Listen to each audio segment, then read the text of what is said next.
Hey, Colleen. Debbie. Yeah, Hey. you're just checking out Okay. Because audio. I am. That's what I was trying to do. Can you hear me okay with the iPad? Yeah, works good. Okay. All right. Because that's ideally what I'm going to use so that, because like my laptop, it wasn't doing it yesterday when we did our connection, but like my fan runs like a lot. And I just feel like it gives like a wind tunnel background noise. Okay. Hi, Marta. So, Lily. We're just checking out audio and visual. Make sure we're good. That's fine. Did you want me to try and make you the host? Yeah. I'm gonna drop and come back in a little bit. So if you want to wait till Okay. I'm back Let me in. pause the recording. I don't want to record. My name is Christo. I go to school at UTD, and I'm studying biochemistry. Okay. Yay. Did any of you UTD folks join the diversity and inclusion panel last week? I don't remember seeing any of your faces there, but that I had an fun. exam during that time, so I couldn't make it. It was a good one. It was late in the evening though.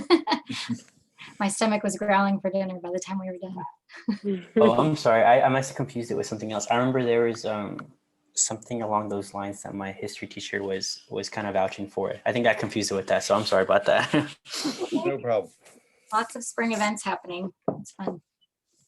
Okay, so we're 2 minutes after. When do y'all want to start? It's up to you. You think we should wait a minute or so? I started the recording just so Okay. everyone You're knows. official. Okay. Yeah. All right. All right. Welcome. Yes. Our sponsoring corporation today is NTT Data. They are a global provider of digital business and IT services with 50,000 employees.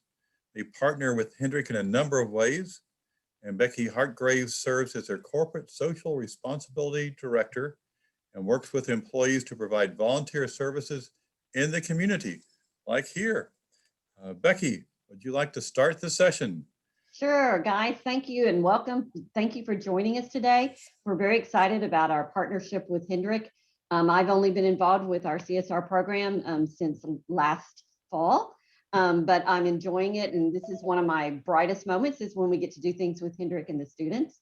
I have 6 children myself, all graduated and almost all married. We have 2 more that are getting married this year. So we've been through this experience 6 times with students in college. So I know it's a trying time, and I'm very excited that you have Hendrick alongside you and partnering with you and your wonderful mentors. Today we have a group of HR specialists who are with us, and they are going to talk to you about your journey to employment. And they work in various jobs, and Debbie Reynolds is going to moderate the session for you. She actually works with a program in our company, which unloads new college hires. And it's a program that supports them during their new time with NTT Data. But I'm going to let Debbie take it over. And I think we will, you can ask questions in the chat. Also feel free, I think Marta's going to unmute you can unmute yourself if you have a question. And feel free to interact throughout the session. Okay, Debbie, Thank you, Becky.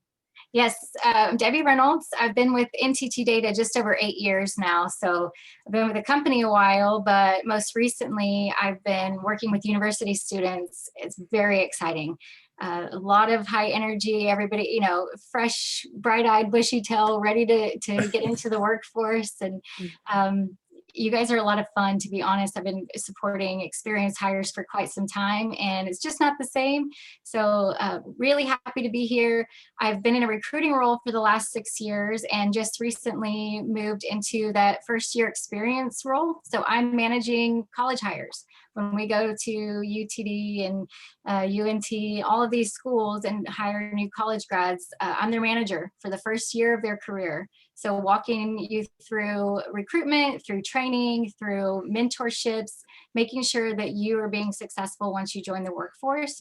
But my background in the call today is more from that recruitment side and helping you guys put your best foot forward when it comes to looking for jobs and social media and the things that you're going to want to be thinking about. We want to make this very interactive and relevant to you. We do this presentation a lot, not usually to college students. So if there's questions that you have, please speak up and we're happy to answer those. But that's me. Barb's going to introduce herself next, and then Colleen, and the three of us will walk you through some slides and talk about some hopefully relevant information for you. Thank you, Debbie. Hi, everybody. My name is Barb Kramer. I am actually in Frisco. I am close to you guys, so it's good to see everybody. Like Debbie said, the Armageddon of our winter event last week. Hopefully he's unscathed. But I've been in recruiting. I'm aging myself, but over 20 years, both as a recruiter and leadership as well. I came way of, several of you might know of a name, Ross Perot. So I came way of acquisitions. I started with Perot Systems 16 years ago. Yay, Becky.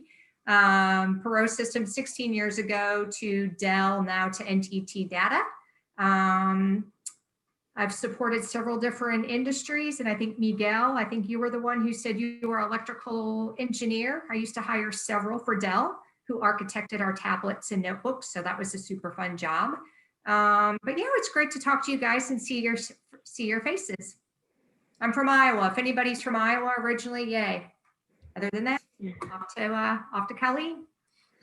All right. Hi, everyone. I'm Colleen Black. I have been working with NTT Data Services in talent acquisition, primarily for healthcare and life sciences. For going on 8 years. I am originally from Philadelphia, Pennsylvania. We still have snow on the ground here, so hopefully we get to warm up here shortly. But Debbie, if you want to start the PowerPoint, we can start going through the slides, and kind of like they mentioned before, we have the presentation broken out into sections. So we'll leave it open after each section to ask any questions. But if you want to put anything in the chat box, we'll be monitoring that. And then just make sure you unmute yourself too. So nothing on being a Phillies fan, Colleen. You always mention being a Phillies fan. I know. I am a huge Eagle fan, which is why I'm wearing green.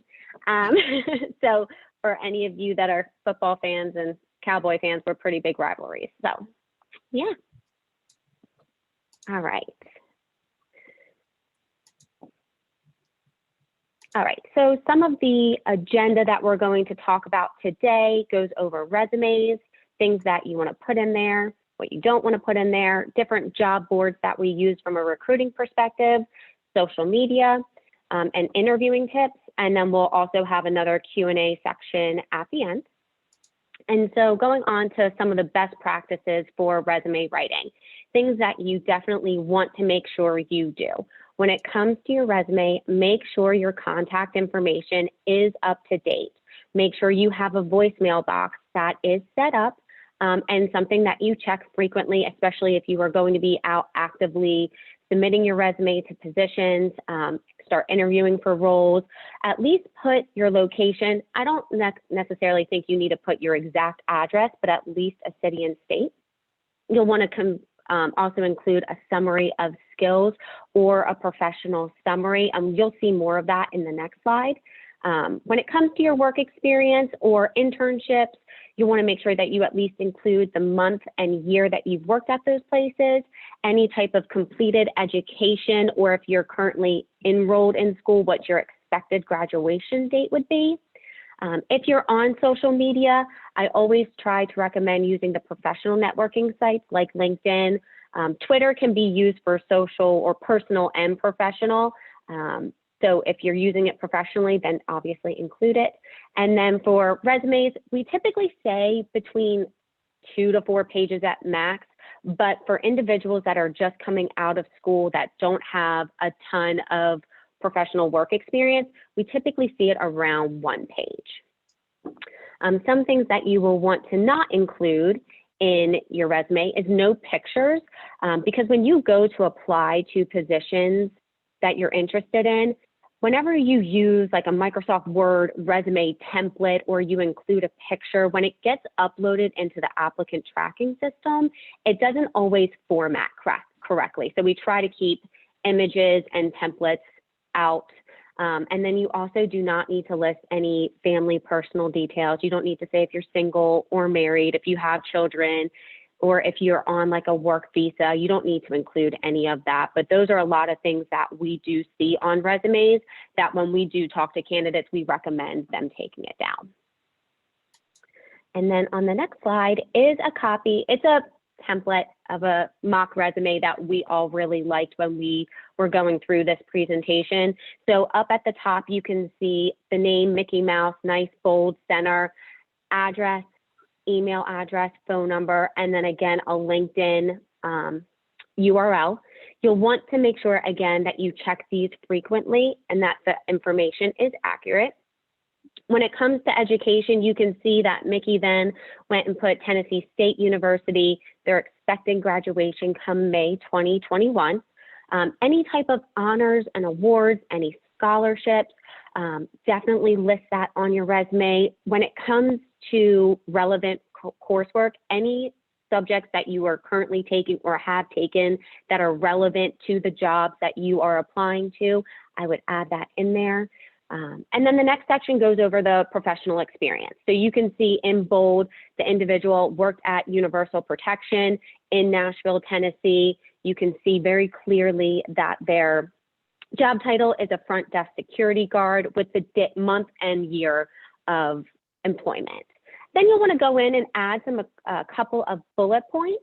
It doesn't have to be very lengthy. I think as what you would want to include is what you do on a day-to-day basis. And this is even relevant for those that are doing internships. And then just go down and add each of the jobs that you have been working at. And then you can see they also did UPS. So you can also do leadership and affiliations. Just if you were a National Honor Society, add that in there. This person also did a robotics camp, so we can tell that Mickey is interested in a programming or an engineering type of role based off of the relevant coursework, what they're studying in school, and the different types of leadership and affiliations they're associated with. And then skills and interests is here is a highlight because your resume is truly a reflection of you. And you want to brag about what you have done and what you have a background in. And no one's going to be that advocate for you except for you. So make sure you list out all the information that you're interested in and just kind of do a nice quick overview summary. And then on the next slide. I'm going to stop here for questions, Colleen, because I don't know how go for it. you guys are, if you're in the process of writing resumes yet or not, but this might be a good spot to, if you have questions, like why we recommend something over something else that you've seen, or. Should they put references? I put references available upon request at the bottom, just because not all applications have the ability to add reference letters or letters of recommendation. So I always just put it at the bottom. And when you go to do your interviews with the organizations, you can always forward them to the recruiter or the hiring manager, whoever requested at that time. Any other questions? Good question, John. I think you would want to fill your page with the highlight of yourself rather than your references. So it just takes up space too. So I think it's a great question, but kind of from the recruiter standpoint, we would rather see you and then ask you for the feedback from the others. Any of the students have any other questions right now? We'll keep going. We'll you guys speak up, you can do the raise your hand and thing if you have something as well. Okay. And then the next page has Grammarly. So Grammarly is a free grammar checker. I don't know how many of you are familiar with it, but we started using this probably about 2 years ago, and I absolutely love it. I have the Grammarly Google Chrome extension, so I have it integrate with my Word documents, my LinkedIn account, and I also have it with Microsoft Outlook. So it basically eliminates any grammar and spelling errors. It helps improve any text. We use it for proofreading of resumes. So I definitely recommend downloading this Grammarly Chrome extension to start using it when you do create your resume, or even if you're just emailing people back in Gmail, it's great. So Awesome for college essays as well. Yeah. My daughter uses it all the time for things that you're writing or Yeah. scholarships you're applying for. This is an awesome tool. Cool. And then next will be job boards. So we listed out a few different job boards that we as recruiters use on a day-to-day basis. So we have LinkedIn, Indeed, Dice, Monster, Career Builder, and Ladders. And one of the things that we always recommend from recruiting perspective is when you are going to start looking for opportunities, only create as many profiles as you think you can manage. The one nice thing is when you do create profiles, you can use your Gmail or your Yahoo account. So all the information will at least streamline to one email address. But these will be the top 6 that NTT Data Services uses when we're outsourcing new candidates for opportunities. Yeah, just on that note too, just knowing what schools you guys come from, Handshake is another, you probably are all familiar with Handshake, right? So we do use Handshake as well, especially on the campus recruiting side.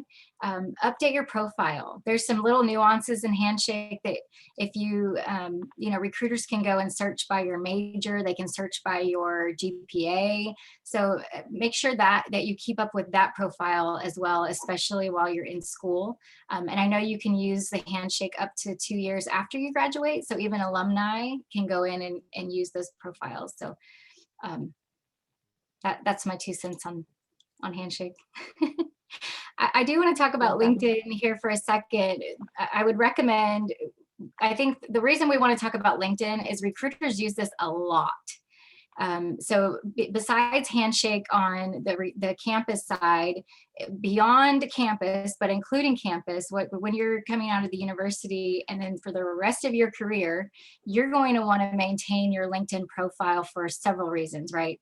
So not only for finding jobs, but networking. I'm sure you guys found that networking is critical, even in the university and high school, and getting plugged in with Hendrix. You probably knew someone who knew someone or got you connected somehow.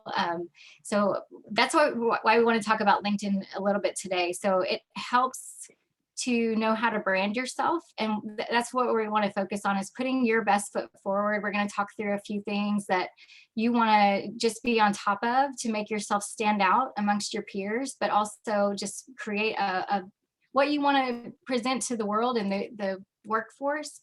You can do through LinkedIn as well. So a couple of things. First impressions are huge, right? So we all know, how long does it take? Anybody know how long it takes to create a first impression? What, John, 2 seconds? 2 minutes? 2 seconds. 2 seconds. So you guys already had first impressions of me when we joined the call, right?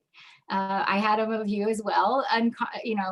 Unconscious or not, you create a first impression within seconds. And so thinking about that in relation to LinkedIn, these are the things that recruiters and hiring leaders and internship managers, all of the people who you're going to want to interact with, this is the first impression they get of you on LinkedIn. So we're talking about the picture, your profile picture, your name, and then titles, right? So if you look here, here's some titles. Cecil is a technical recruiter at NTT Data Services. That's pretty darn clear. I know what he does and I know where he does it, right? If you look at some of the other ones, somebody tell me, yeah, John, tell me what this person does for a living or what they do in life. Genesis, what would be your guess? What is this person named example? Maybe like a humanitarian. You couldn't even it's really, really hard to figure out. Yeah, you have no clue. Do they go serve the homeless? Do they go, pass out trees for Arbor Day? I don't know. I have no idea. So that's an example of something that's not a great first impression. Same here. If it's very industry specific, if it's not pretty readily known by the larger audience of the world, then don't use it, right? So does everyone on here know what staffing means or what that person does? Probably not, right? So in thinking about that, and then look at this title. It even has the ellipses at the end, like everything they put doesn't even fit on the screen. So you just want to be very aware of the very first impression, right? Think about what you want to communicate, your name. If you're a student, you want to put that. If you're excited about what you're studying, I'm an engineering student at UTD, put that. Whatever you want your title to Right. show, this is what's going to pop up for your first impression. And another thing that they started Go ahead. to do too, sorry, Debbie, is using like the hashtag open to work or open to new opportunities. So that's something else you could add in there too, because it is popping up in the different job boards. Yeah, that's a good point. A little bit more on the pictures. Somebody tell me how fun this person would be to work with. No. Very excited to work with her. I think she's really going to be helpful and kind when I have a problem. That's my feeling I get, right? No. Some other thing, these are some examples of what not to do, right? Look at that random arm. She might be fun, but is she going to be serious when it comes to deadlines and I need that report done on time? Not the impression I'm getting. How about this one? No. Probably not a bad picture, but is it really what you want your future employer to know, that, hey, the adult beverage is priority, right? Here's the background shot. It's just distracting. I want to figure out, do I know anybody in the background? What's going on? What are they even doing? And then this one, I know it may sound silly, but this is your first impression, right? If this is the first impression that we get of you, it says as much as the other ones do about how presentable and ready to work you are. So just be very thoughtful. There's a lot of ways you can do professional headshots on your own. You can YouTube all kinds of things on good backgrounds and lighting and getting a good shot. Help your friends. You guys maybe get together and, hey, I need a headshot for my LinkedIn. Let's do a couple of them together today or something. So I want to give you an example of a good profile. And we're going to talk through a little bit of the actual pieces of the LinkedIn profile. If you guys have questions, either raise your hand or we'll ask here in a second, but want to make sure your photos there. The company and industry, if you work for a company, you can follow a lot of companies too. So if they're, if you're going into education and there's some organizations you want to follow, do that through LinkedIn. Build your connections, family, friends, colleagues, classmates, professors, Hendrix coaches, NTT data people that come to speak about resumes, anybody that you meet and want to connect with. LinkedIn is an awesome networking platform. Again, talking about your title and your headline, make sure it's clear, no acronyms. The summary, this is probably one of my favorite pieces right here, because very much unlike your resume, you're not listing out exactly what you've done and what you've been doing. This is a good place for personality to come through. So if you, I coach soccer for my 4-year-old, or I volunteer at my church, or different things that I do, I want my personality and my interest to come through on here, or things you're passionate about. So if you've been working on a capstone project and you're just really excited about it, update it, put it in your summary, let your personality come through in that summary section there. Then your experience, that's where you get more of the resume kind of feel, your bullet points of what you've been doing, what classes you've been taking, or what you've done work experience wise. And then please attach your resume. So again, we're talking about keeping these things up to date. Make sure you're keeping up with your LinkedIn and then your resume as well, and keep your most recent resume attached in LinkedIn. And then groups. These are a great way to join people of like mind, of similar interest. I might be a part of a recruiting group, also a technical developer group if I'm looking for developers. So recruiters and hiring leaders and just people of like mind are going to join these groups to network and connect even further in those groups. What questions do you guys have? Anything not making sense or need clarification on? I So will I guess say too, oh, go ahead. Go ahead. I was just gonna say, so just for like the profile picture, you would wanna stick with like a headshot would be the optimal one with like, I mean, while keeping like the background clear and what. Yeah, you can have things in the background, but you want the focus to be you and just a real clear, crisp picture. So that would be the recommendation. Okay. I have a The other question thing I was about, going to mention, oh, go ahead. no, go Go ahead. ahead, Diane. Well, the question I I was had gonna was say- about emails, whether the email address that you use on your resume, and that's more of a resume than a LinkedIn question, should be professional. I mean, I know some students will put their date of birth in there or something that's not quite professional. You're saying about the Their personal email email address that's, itself? yeah. I would recommend anything you're actually going to check is the email that you want to put. But if it's like debbiehotstuff@gmail.com, then you may wanna think about updating your email that you constantly check when you're looking for work. I always recommend something along the lines of like your college or your school email address. It's typically like colleenmflack@gmail.com, or, when I went to George Mason University, my email was cmflack@gmu.edu. So I would use something related to your name. If there's numbers in there, that's fine. We don't always know if it's necessarily birthday related. We could kind of guess, or if it's a favorite number, that works too. But definitely try and keep it more professional name related versus a debbiehotstuff@gmail. So. It's a good question.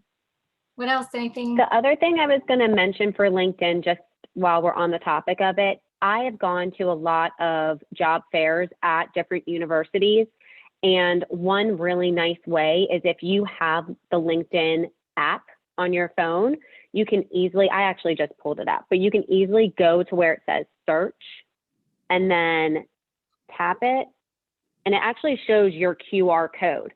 So the recruiter or the hiring manager that you're talking to can just scan your code and have your information, and you can connect with them right then and there. And then they'll be able to see your profile, if your resume is attached to it, or your contact information. And then when you are connected, you can see on Mona's, it says message in blue. You can send them a message right then and there.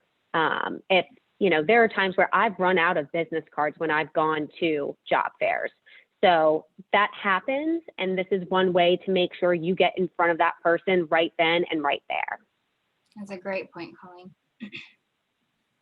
Awesome. A couple more things on LinkedIn just want to share. So if you're not super familiar with the capabilities and kind of the functionality, under the privacy and security settings, you click on your profile and then settings and privacy. It will take you to this screen here. And click on privacy again. Share your profile edits. So this is a recommendation when you're updating your profile to turn those profile edits off. Otherwise, everyone in your network is going to see, oh, John got, it looks like he changed jobs. Did he get a promotion? I'm not sure. Did he, everyone's going to get updates. So, hey, you updated your summary, like what's going on there? You're going to flood everyone's feed with your updates. So while you're making edits, turn that off and then go back and turn it back on. That way, the new profile, it's not everybody seeing the mess as you're working through it. You can kind of highlight once you've actually finished it. Another thing here, there's a lot of security settings, so you can go in and make your profile viewable to whoever you want.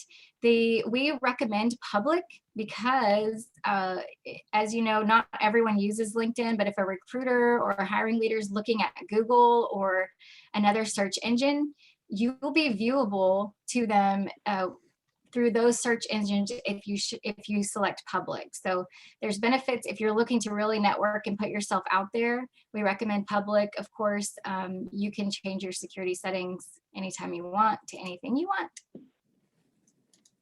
Here's the public. You can show what's visible to people as well. So you want everything visible to everyone, or if you want certain sections visible to just your network, you can do that. Yeah, you can really customize this to exactly what you want.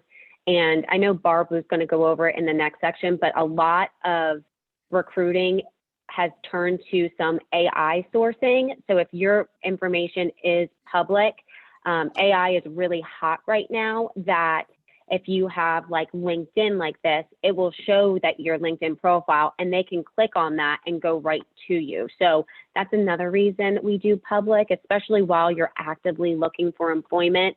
Once you're settled and secured, you can go in and change it just by following these steps again, like Debbie just went over.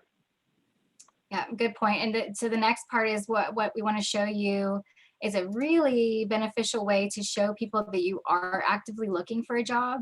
So I don't know if you guys have heard, but your senior year, you're going to start interviewing actively and heavily that fall semester. Right? As soon as you join the university, things are going to kick off, career fairs. That's really when you want to get involved. So that would probably be a good time to update this portion of your LinkedIn as well. So if you go into your profile again, you can click here and see, you add your job preferences. You can say, hey, I'm open to new jobs, and then type in anything that you're open to or interested in. You can populate a lot of those in those fields. If you're looking for full-time or contract work, you can update that. This is only visible to recruiters who have a LinkedIn recruiter seat. So it's not, hey, my current manager at Chick-fil-A is knowing I'm looking for a job. Do I need to be worried about it? No. This is only visible to recruiters who have the visibility into this. But when we do searches in LinkedIn, we get 3 boxes, right? So if I'm looking for an entry-level business analyst in Plano, Texas, I go and type in my criteria, what, I'm looking at, really any seniors. Okay, that's my criteria. I'm going to get a box of everyone that meets that criteria, which is typically a really big number. I'm going to get a box of what is the next one, Colleen? It's been a long time since I've open, so that it's open to new opportunities, open to new opportunities, likely to respond, and then everybody. Yes, that meets that criteria. Yeah, so you got a big bucket of everyone. These people, the likely to respond, are ones who are keeping up with their LinkedIn profile. So if you get a message from someone, respond to it. Even if it's not interested, if you respond, you're going to pop up in that likely to respond. And then the third box is those who are open to new opportunities. And think, as a recruiter, think about which box am I going to go to first? If I'm looking to find find the people who are most interested and available, am I going to go to the huge box of 1,000 people? Nope. I'm going to go straight to the one of people who are open to new opportunities. So this is a really good way when you are looking to update your LinkedIn profile and get kind of first dibs on visibility here. Right. And I had done that when Debbie and I first started doing this presentation, my outdated LinkedIn profile picture. It's been updated since then, but when I first did that, just to kind of see the responses or the changes, because before, I just had my normal LinkedIn profile, and then I updated it saying that I was open to new opportunities. And I had this on for a 2-week time frame, just because we had a lot of questions around this with another group that we did this presentation for. And I would go from like 1 in-mail every 2 weeks to I was getting 5, 6, 7 in-mails every single day within that 2 weeks. So it definitely does work. A lot of the in-mails were positions like, some were something that I would be interested in, some weren't, but I responded to every single one of them saying, thank you for reaching out. I'm not interested at this time, so on and so forth. So that, when the time does come, and because I am a recruiter, I like to know that people respond to me. So I do the same as a courtesy for them. And you just never know who you're going to meet through that network, that even if they don't have a position for you now, keep in mind, they could potentially have a position for you a week, 3 weeks, 3 months down the road. Yep. So that's it does awesome. work. It was actually can always quite turn it amazing off. to see the increase. Yeah, you can turn it off whenever you want. But we did it as a trial period, and I was quite surprised with the type of response I got as soon as I changed that on. Like immediately, even that day, I was getting emails. Awesome.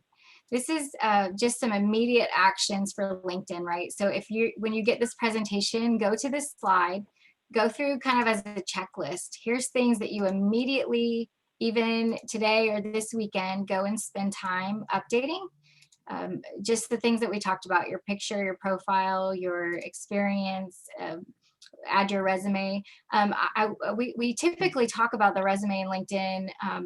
We don't want you guys to think that this is a quick process. Typically, we want to spend 10 minutes and have a great resume. It's not realistic. Same with the LinkedIn profile, right? You are going to want to carve out an hour this week and then go back to it an hour next week. Spend some actual good quality time on your profiles, on your resumes, and then have peers or your coaches or whoever you have in your circle of influence review them. Look at it. Is there anything in here that doesn't make sense, or I could word better? Is this really painting a good picture of what I want to capture? So get some good feedback and continue working on those. Don't get discouraged that you don't have it perfect the first round. Take some time and really just fine tune it and ask for some advice on these things.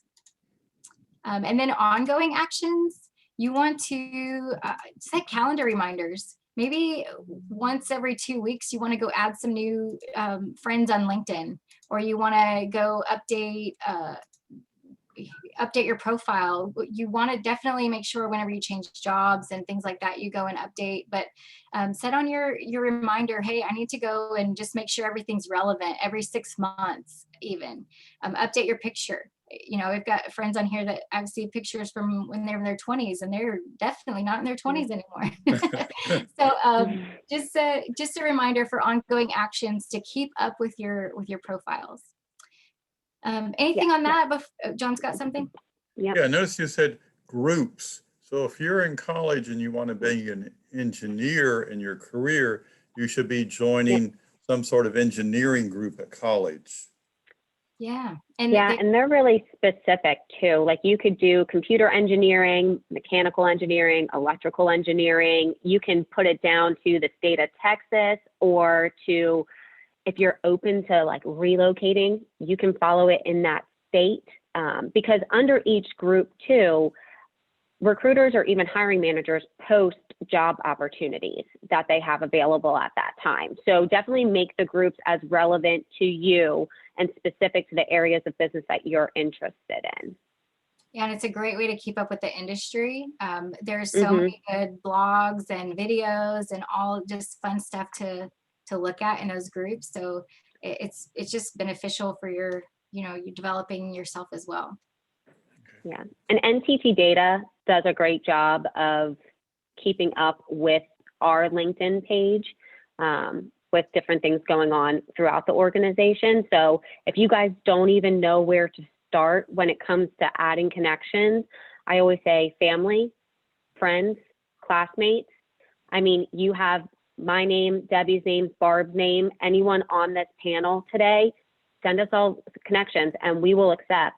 I pretty much do it as soon as I get it because I have it on my email and I have it on my phone. So I can pretty much do it whenever. Awesome. I'm going to kick it over to Barb for a few minutes, and then we'll open up for questions, and then back to Colleen. But Barb, you're up. Yeah. Thank you, Debbie. Okay, now we're going to talk about social media platforms. Some of the top reasons to participate in social media: establish yourself, interact, communicate and build relationships, stay relevant, career opportunities, and gain visibility. And I'll go over a few points, but you want to champion your social media presence. So think about your brand. Whoops. Okay. I was going to, no, it's all good. No, I was just going to expand a little bit on those. So I think it's important for, you guys are college graduating soon. what do you want your brand to be, right? Like Colleen and Debbie said, electrical engineering, join those particular groups, start following people, interact with them, connect with them. Maybe if they post something on LinkedIn, share it with your network or make a comment. I know that some people, when they first start getting on social media, I should say more around their work world, right? Or their professional world, they don't really know where to start. So just like I said, just, thing with somebody, an interesting article, but again, make it more professional, relatable, and think about your brand. Okay. Thank you. You can go. So the different social media platforms, LinkedIn, Facebook, Instagram, Twitter, GitHub, Google, and About Me. And then I think this is pretty interesting too, just below, it just gives the number of social media users by age, and how the 65+ is the fastest growing, which is pretty interesting. It's interesting to see my parents try to do social media. It kind of makes me laugh. But anyway, but with LinkedIn, again, like I said, you want to stay relevant. I think too, it's important since again, you're representing yourself in your professional world. Make sure that your resume reflects what's on your LinkedIn page, because as recruiters and employers, they will look at that. So if they get your resume, a lot of people, they go to LinkedIn to compare the two and see if that is if you have it updated. Let's see, Google plus About Me, that's a little bit more on the development side of things. Sorry, go ahead. Social media platforms. So again, Facebook, largest social media site, easily searchable people. And again, guys, one thing I want to share, again, you're presenting yourself to the public. So please watch what you post, pictures that you post, because again, employers, employment, they do go and they look at social media, whether it be Facebook, typically Facebook, I would say more that personal social media. Just again, watch what you're posting because you are representing yourself to the public. But again, Facebook, About.me, site for individuals to post their bios, interests, what they do. Google Plus, similar to Facebook, About.me, social profiles, including positions, technology. So it is a little bit more technology driven. And then others such as Twitter and Instagram. Yeah, we've seen a lot, Barbara, on Instagram, especially around campus recruiting. Have you guys seen any posts from employers, like when you're on campus and you're near the Career Center? Have you guys seen any ads or jobs come up for entry-level stuff?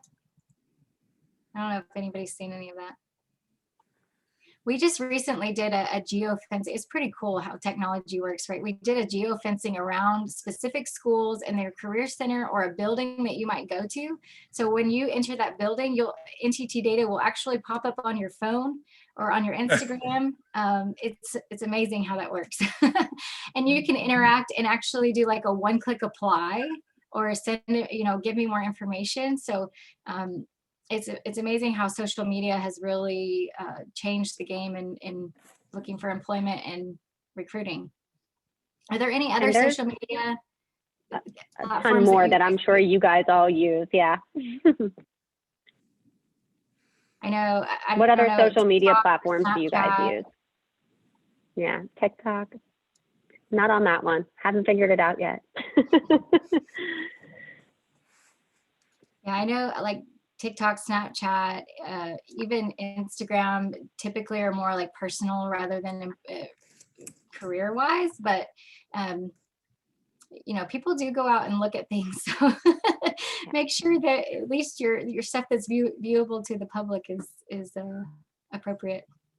All right, Barb. I think for me, I have LinkedIn open to public, but my Instagram, Facebook, I have it set pretty privately that you can just see like my profile picture and that's it. And you have to be able, like, I have to accept you in order for you to see any of my other information, which I think is a good balance between personal and professional. So just something to think about.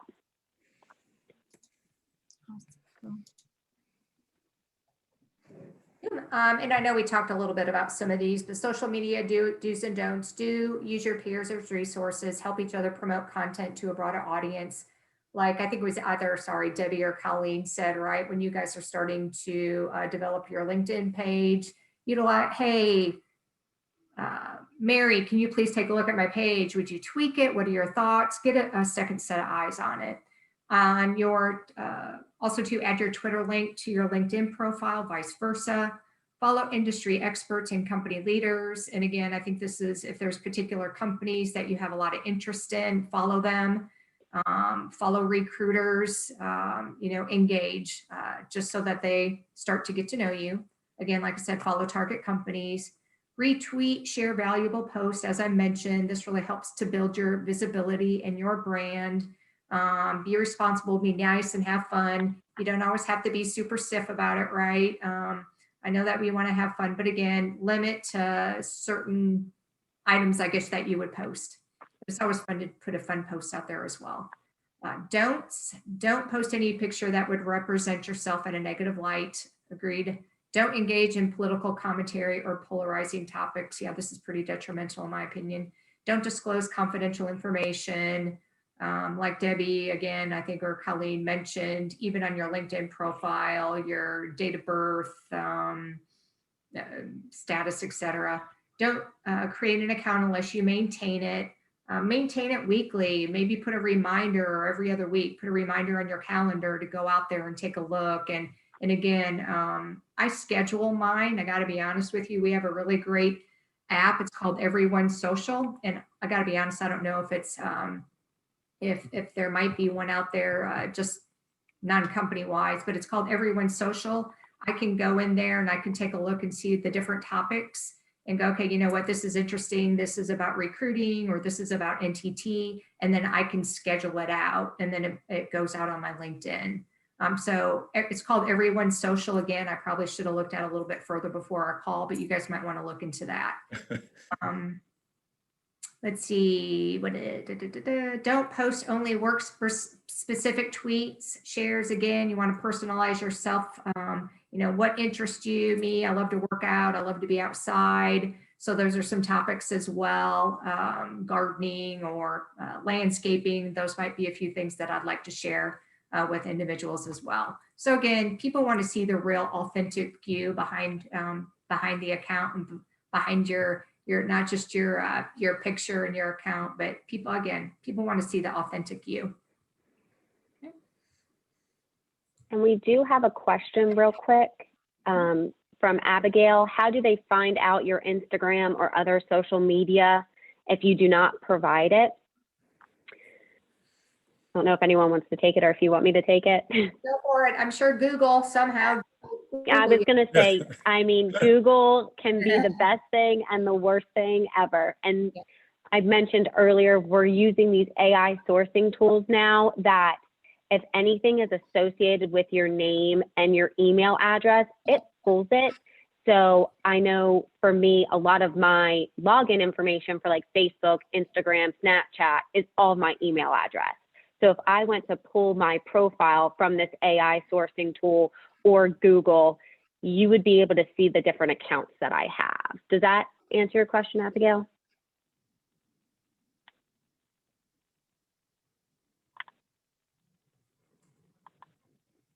Okay. If not, send another message and we can follow back Oh, up. she answered. She responded on the chat. She said it makes sense if it's through email. If you use a different email, will it not show up? So really, it's intelligent automation. It depends on your privacy settings too, right? So we talked a little bit about that, and you can lock things down, but anything that you have visible to the public, just assume that an employer could potentially be able to see it. And I saw your next message because the accounts I have are for hobby or painting. Would that be seen unprofessional? No, I don't think so. I think it's just a side of you that you like to show. And I think that's great. Painting, hobbies like that, again, it just shows your type of personality. And so I would not see that as unprofessional at all. Right, I agree. Agreed. again, that's the authentic you, right? So think about maybe at a party, watch what you're posting. I think that's what we're referring to, things like that. Okay. I like your relief there, Abigail. Phew. Yeah, right. And then checklist actions to enhance your social profile. We went over several of these. I don't need to review it verbatim or read it verbatim, but this is for you guys to take a look at and review. Obviously, if there's any questions, feel free to reach out. As again, sorry, Colleen, Debbie, I don't know who mentioned it, but connect with us on LinkedIn. I'm always happy to help and take a look at your profile, have a chat with you. If you have questions, that's what we're here for. We're here to help you guys. So that's all I have. Thank you. Good luck to you all. I hate to say this, but I have a meeting that I need to attend and I'm going to need to hop off in about 10 minutes. So I just wanted to let you all know. So again, feel free to reach out on LinkedIn to me, connect with me. It's under Barb Kramer. I'd love to help you. Good luck. Thank you, Barb. Thank you. Thanks, you. Barb. All right, All right. Thanks. So the last section, well, before we move on, does anyone have any additional questions around social media, the job boards that we use, anything like that? Okay. So the next section we wanted to cover with you is interviewing. And so there are a lot of different interview styles that managers use. Some of them can be straightforward, tell me what you're looking for in your next situation, in your next role. And then there's the more behavioral style questions. And so we call this the STAR method. And so STAR stands for situation, task, action, and result. So when it comes to the situation, you're asked to describe a specific situation that you were in. How did you avoid, you want to avoid combining situations or generalized descriptions of what you've done in the past. And I think a great example of this is when you have to do like group projects or group papers or presentations. Try to be as specific as to what you did and to the overall goal of the project itself. And then for tasks, describe your goal or what you aim to accomplish in the situation. Again, you want to be specific. They'll ask you, what was the goal of this project? Were you able to achieve it? Yes and no by doing X, Y, and Z. Try to avoid running on sentences where you're talking for like 15 minutes about one topic when it probably could have been consolidated. And it's a great thing to do with perhaps one of your coaches or another coworker or a friend or a classmate. And then for actions, describe the actions that you specifically took to achieve what you focused on in this role specifically. Try to refer to yourself as I, even though it was a we project, it's what did you do specifically to make this happen? And then result, describe the outcomes of your actions. Don't be shy to take credit for your results. Kind of like what I had mentioned before with your resume, you have to be your biggest advocate. Feel free to brag. You should. It's a huge accomplishment. If for any reason you didn't have the exact outcome you had hoped for and you didn't meet your deadline or you didn't get the grade that you had hoped for, explain to them while that didn't happen, you learned what to do next so that the next time you're in this type of situation, you know how to overcome any obstacles. And then conclude by connecting the dots for the interviewer, relate the situation, the actions, and the outcomes of the focus for each of the questions that you're asked. So on the next slide, we do have 2 hyperlinks. And so they will give you tips on how to prepare for the interviews. So Indeed is one of those major job boards that you can create a profile, upload your resume, and recruiters can start actively reaching out to you. And then Glassdoor is another good website that you can go to where current and former employees will anonymously review the company. So they review the company. They will view their salaries, whether they thought their salary ranges were in line with the type of specific job that you're looking for. And you can also apply for jobs as well. So these are 2 really credible sources that you can go in and review like how to prepare for the interviews. And then the last slide has two more job boards.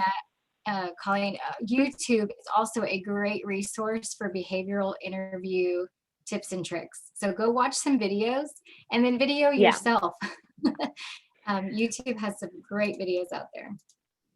Yeah, we should add a YouTube link next time. But so then these are some sample questions that you could potentially be asked. And if you're the type of person that I interview every single day candidates, so I'm pretty used to the type of process and know what to expect. But for those of you that are just entering the job field, write out some of the questions, have a family member ask you the questions, or record yourself like Debbie had said if you don't have that. It's a great way to see yourself and how you answer the questions. Or you can also be like, oh my gosh, I can make that answer a lot more concise, or I need to go into more detail about it to let them really understand what my project was. So these Societies for Human Resource Management and Monster, these links will give you several questions. Monster has over 100 different questions that you could potentially be asked. No, you're not going to be asked every single one of them, but it's a good way to get used to the question answer type of dynamic, especially if you're not a person that does this type of situation very often, or if you get nervous when you're talking one-on-one with a hiring manager, or if you're in a panel interview. It's just a good way to kind of prepare yourself to get ready for what's to come. Awesome. Well, that's the end of our presentation. I'm going to close out the slides so I can see your beautiful faces again. But we've got a few minutes, so if you guys have questions, let's talk. Bye, Barb. Thank you. I know we talked about a lot, so we could have spent hours on each of the topics, resumes or social media, LinkedIn, or interviewing, but hopefully give you some things to think about and some resources when you guys get the PowerPoint that you can go and dig in or work with your coaches or peers to sharpen your skills. What's top of mind? Anything? Diane, have we ever had an interview workshop for our students? Not to my knowledge. And actually, I was sitting here thinking you guys would be great if we ever tried to schedule mock interviews, if any students ever wanted to sign up for that. Absolutely. Of course, that's a one-on-one thing where we would just, create that contact, but that might, I don't know what the students think about something like that, or if they have that available within their own university career centers. They're all shaking their heads, yes. Yeah. We'll see. I know career centers do typically, and so we've participated with some career centers of providing those services even there, but definitely could work with Hendrick to do that even further. And something else to think about too, I know we spoke about branding, but when it comes, like when you start going to job fairs and you meet with a recruiter, the first thing I say, I'm Colleen, we introduce ourselves. I'm like, tell me about yourself. What are you looking for? So coming up with that quick elevator pitch would be a great thing for you guys to think about doing. I'm graduating in May. I'm looking for a role in accounting, accounts payable, accounts receivable, whatever the specifics are around that. I live in Plano. I'm open to commuting in X, Y, and Z areas. Here's my resume, and then just kind of go from there. But having a quick 30-second elevator pitch would be a great starting point as well. Mm-hmm. Colleen, if you meet, so you're at a job fair and I talk to someone, I'm interested in their opportunities. Would I follow up with them in about 2 weeks? I don't know what the etiquette is on that. So my thoughts on that is if I give you my contact information, which I typically always have business cards, that only ran out one time, but I always suggest emailing the recruiter or the person that you meet with either that night or the next day with an electronic copy of your resume. Okay. Asking them if they would be available to speak within the next week to schedule some time. And then I let them know my availability of what would work best for me. And then give them a couple of days, because with job fairs, you tend to interview a ton of people. And then I would have a reminder to follow up in another week. Mhm. Is typically how Okay. I do it. And then if you guys do get the interviews, send a thank you email, like that same yeah. night or within 24 hours. Okay. Those are almost non-existent anymore, and it stands out. Managers comment It on it does. all the time. This person seems really eager. They even sent me a thank you note. They're really excited about the opportunity. So just two And more. if you two more don't have things the on- hiring manager, I was gonna say, if you don't have the hiring manager, email your recruiter and ask them to forward it on to you. I do that quite a bit as well. Okay. I was going to share two more tips on interviewing, just because they're top of mind and I'm on campus all day. Yeah. But, two things that really stand out, at least with our interviewers, if you ask good questions of the company. So remember that you're interviewing the company to make sure it's a good cultural fit for you, just as much as we're interviewing you. Ask good questions and then show your enthusiasm for the actual company that you're interviewing for. Not just, I want a job, I'm looking for a job. I want this job. I want to work for this company. Those kind of things will stand out amongst your peers. If you can show the enthusiasm, know about the company, do your homework, ask good questions, and show that you are excited about that opportunity, the one that you're interviewing for. This is my goal. What you can also do, if you know what companies are going to be at this job fair, if you go to the companies, and correct me if I'm wrong, you go to the company's website, you read some things, especially if it's an area on accounting or internal auditing or whatever. And then when you go there, you're going to have your portfolio, your leather portfolio, and you say, I was looking at your website and I had a couple questions. Mm-hmm. Yep. They will, you get a star. I've been in career fairs all week long, y'all, and people that have good questions, you better believe I'm writing their name down. They show interest, they show initiative, looking at things. So those are definitely good things to be thinking about. Yeah. And just because I said have your elevator pitch ready to go, we have ours too. So we'll do a quick introduction of the company. I'll tell you what type of positions I hire for. If I don't recruit for your type of background specifically, I know somebody that does. So realize, like, we're not just quizzing you. You guys can quiz us too. Yeah. Awesome. I think we're a little bit over time, guys. I'm sorry about that. No, I want to be sensitive, but great conversation. You guys seemed really engaged. That's helpful to have good questions and the fact that you want to hear from us. So we really appreciate you having us. Thank you. I will follow up with the coaches and students to see if there are any questions that they just realized at 105 they should have asked. Perfect. And John, we're going to send you the presentation. So if you want to distribute that, that would be awesome. And I got all the notes to write the questions so they can look at the video, we'll look at the PowerPoint, transfer all your knowledge to their brain. Perfect. Yeah. And it looks like the interview workshop is pretty something that people are interested in. So we have over 80 recruiters in talent acquisition that I'm sure we could probably get something scheduled from people volunteering their time. So just let us know. Wonderful. Thank you. You're welcome. All right, guys. Thank Thanks so much. It was great meeting y'all. Thanks for your time. Have a great day. Really quick, one of the students would like to know if we will get your contact information. Yeah, we can send it. We'll just send it, our email addresses to John. When you send out that PowerPoint, if you don't mind including it, that would be great. I shall. Okay. Right. See, they want to know more. You did a good job. Thank you, guys. Awesome. Appreciate your time. Thank you. Thank you. Thank you. Look at all the thank yous on the chat board here. Yeah. Oh my goodness. Thanks, guys. Okay. Thank you.